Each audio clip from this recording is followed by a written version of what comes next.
While their journey is a personal challenge, they also see it as a testimony to the explorers who came to these same bays and inlets hundreds of years ago, looking for the Orient.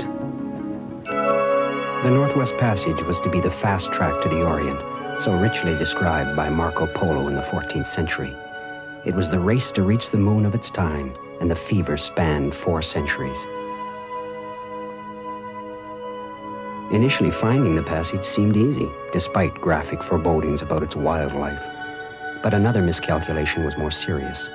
15th century scholars underestimated the Earth's circumference and put the Orient about 7,500 kilometers closer to Europe than was actually the case.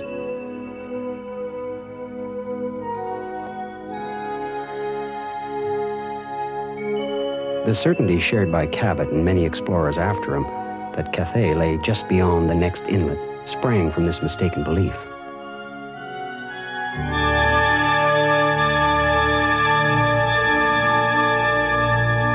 After over 100 expeditions had smashed against the monstrous ice and left hundreds to die of starvation and scurvy, they found that an entire continent with many native peoples plus another ocean lay between Europe and the Orient.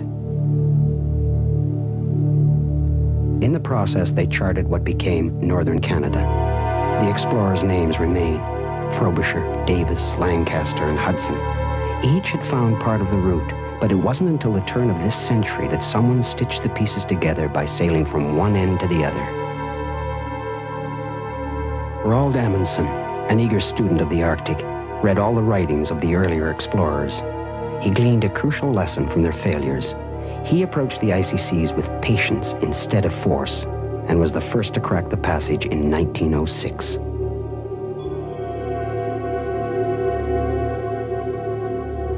Amundsen's ship was motorized, as were later vessels that made it through. Yet no one has ever sailed the course using only wind and muscle.